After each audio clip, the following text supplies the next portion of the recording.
Hi, and welcome to Geno's Picks. We made it through the regular season. I know. We went 2-2 last week, but you ready for some numbers? 2-2 puts us at 31-40 on the year, 44%. But what if you throw in our Thursday night picks? 11-5. Suddenly we're 42-45 for 48%. And what if you actually listen to our AFC East preview, where we went 2-1? Damn you, Miami. 44-46, 49%. You can check it any way you want. Crunch away, granola boy. But Daddy's about to put you in the black this week, so you can't wait to get to the picks. But before we do, a shout out to the original daddy, father figure George Michael. Let's get to the picks. Have a little faith, the faith, the faith.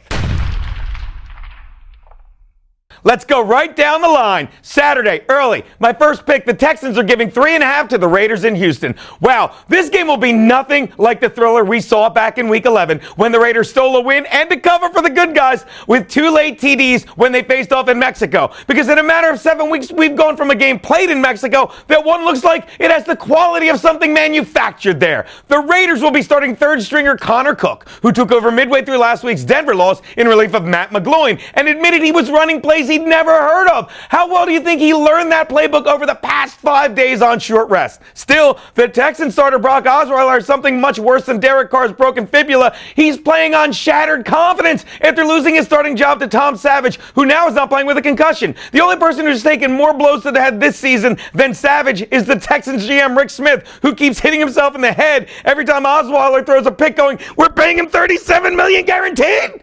But anyone else think it's ironic that suddenly he lost his jobs before the playoffs last year, remember? When he lost it to Peyton Manning? And this year he magically got it back the week before. So now I think he's going to play with a little pride. And oh yeah, he has another incredible defense behind him led by this man, Jadeveon Clowney, who has really stepped up in Watt's absence. Want another incredible ironic twist? Connor Cook actually played in a playoff game last year. The college football playoff when he was throttled by Bama 31-0. And he picked up where he left off last week. He threw 1, although it should have been 2 picks, and he got strip sacked twice. You want one more ironic twist? Almost 15 years to the day the Raiders lost to the Patriots, this will be another game that will end with them screaming a word very similar to tuck at the top of their lungs. I'm taking the Texans. I'm laying the 3 and a hook. My next pick, the Seahawks are giving... I'm really going to like this one. 8 to the Lions in Seattle. I just remembered the joke I wrote. It's like, we'll get it in 4 other people. What can you say? Should I do the pick? What can you say about the Lions other than they have been tamed? It's not even a funny joke. While you've been focusing on the fact that Matt Stafford led an NFL record 8 come-from-behind victories, maybe you didn't realize they were losing those games. And you probably overlooked the fact he didn't have 3 come-from-behind in the last 3 games, which is why they went into the season backing up with 3 losses. Oh, yeah, and 2 of those losses were a meaningless game to the Cowboys and a battle for the division title at home. Well, here's one more stat. There are 5 of their previous opponents in the playoffs, and they've lost to all of them because they're not a quality team yet, which is one of the things, which makes you say which one of these things is not like the other. Well, here's one thing that's not like the other we've been talking about in the past 3 weeks.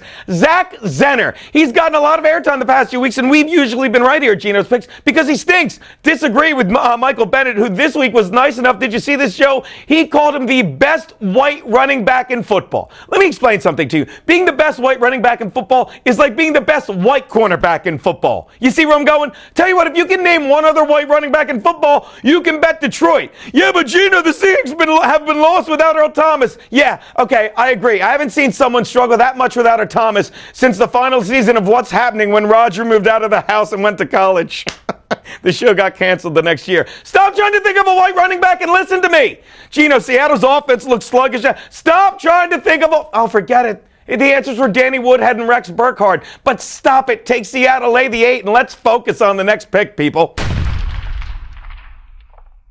The Dolphins are getting 10 from the Steelers in Pittsburgh. Yes, the Steelers have those 3 Bs in Big Ben, Le'Veon Bell, and Antonio Brown. But down the stretch, I have to give nothing but A's to Jay Ajayi. Who has that many A's? He has a lot of A's in his name. And look, 10 points is a lot to cover, even for the Steelers, who I don't think have been known for big playoff game blowouts. And yes, Matt Moore looked a little rough against the Patriots last week, but the Finns were there with nothing to play for. They'd already clinched a spot. And if you're new head coach Adam Gase and you're staring at 2 things, Your first playoff game 1 week away, and on your left, you're looking at signed backup off the street TJ Yates, who's one Matt Moore ACL tear away from starting. I think you don't put the pedal to the metal in that game, and you just get out of there safely. Look, Finns beat the Steelers once this year, although that was a distracted Steelers team who was down in South Beach. We'll get to you, Odell. But I like the Steelers to win this one. I just don't know that they blow up Matt Moore, Jarvis Landry, and Jay Ajayi.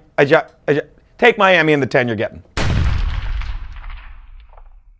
Which brings me to my Double Your Money Monday. Sunday. Worked last week. Sunday night pick. The Pack are giving 3 and a hook to your G-Man Joe in Lambeau. Hey, you know who this is? This is the answer to your question. The best white running back in football. Because Danny Woodhead has been out all year, and Rex Burkhead is actually a fullback. All right, look, meet Aaron Ripkowski, who's actually also a fullback as well, replacing Kuhn, who's probably the punchline to one of the greatest Geno's Picks jokes ever.